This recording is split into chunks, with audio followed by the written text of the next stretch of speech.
Okay, here's my box from Lithuania. It's my Damascus penknife. Wow. This is exciting.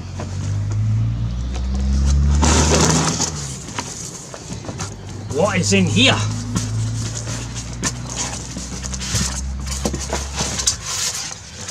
A box full of polystyrene by the looks of it. Yep, more and more and more, loads and loads and loads. But I think we can take some bits out, but this is the main bit we want to look at.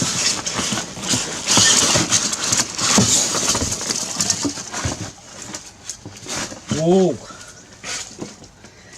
You know what it is yet? You might be able to see through the plastic, but let's take some plastic off.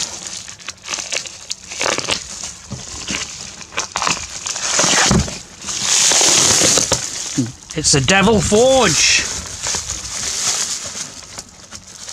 Oh, it looks pretty good. Got a door at this end, so we'll see inside. Oh, we've got a door here, and all this is the inside of the forge, but it has bricks as well, and this needs to be made hard. There'll be a formula in here to turn this into, I forget the name of it, but yeah, makes it hard. 2 burners, big burners, 180,000 BTU each. So this is a hot forge. It's got a hole at the back end. So if you're putting something long in it, you can go all the way through. So if you're going to make a sword or something like that, you can do that with this forge. So, yep, this is a nice forge. Well, here's my forge. I had to think of somewhere to put it. So I put it onto one of these old plastic trolleys, got some steel, put it all around the top, welded it all in, put some screws in. Now I've just got to get the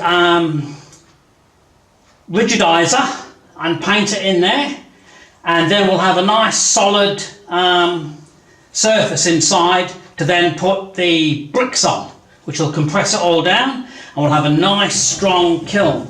Still got to put the burners and that set up. I'll show you that in a sec.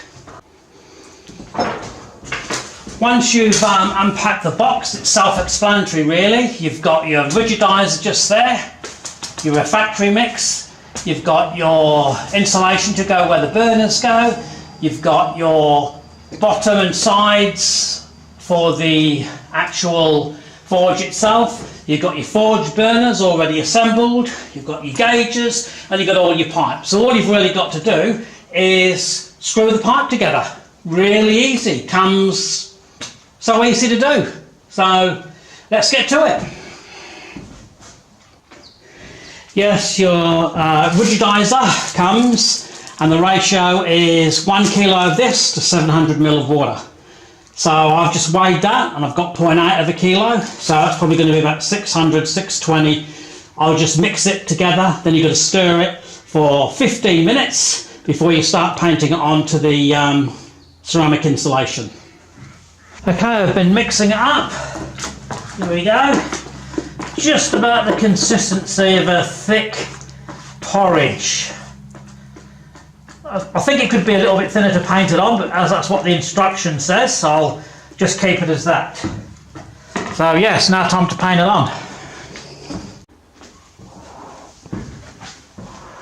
Oh, and by the way, I don't know if you can hear me, haha, wear some breathing apparatus, because this foam is really bad for your lungs, so you don't want to get any in there. So, you know, you can buy these cheap off eBay, and I think it's worth it, rather than maybe getting some disease because of this foam. So yeah, get some safety equipment. Reason for the gloves as well. Okay, it's all on liberally. I couldn't really put much more in there. I'll just show you how much is left.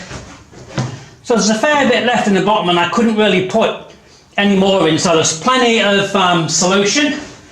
So that was good. I started off putting it on thin until I realised, there's going to be plenty here. So yeah, that's good. Now I've got to lay my bricks in.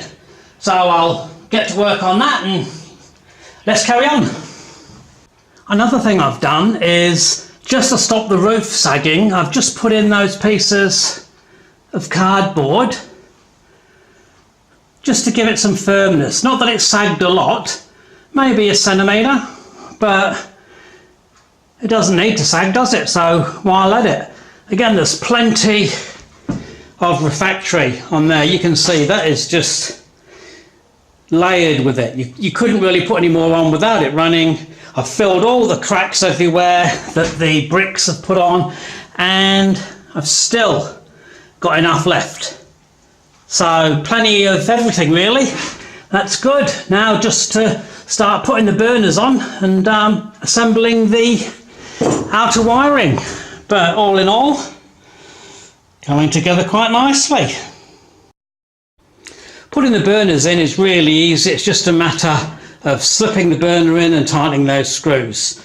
What they provide you with is basically 2 individual gas jets. So you've got the regulator for each one. So really you'll need 2 bottles, which is what I'm going to do. But just in case you didn't have 2 bottles, they supply you with a T-piece and some clamps so that you can run off 1 bottle if that's all you have. So yeah, it's good that you've got the option of choosing both. I just feel with my little bottles that 2 of those burners running off one is going to empty it reasonably quick, I would think. But yeah, all fairly easy now. All I've got to do is stick the insulation, which just comes in a bag, just like some sort of bits of wads of insulation, I suppose you could call it, in there, and pipe him up and it'll be all ready to go. But you have to wait 24 hours before lighting it first time. So here we go. Devil Forge setup. Really easy to do, really easy.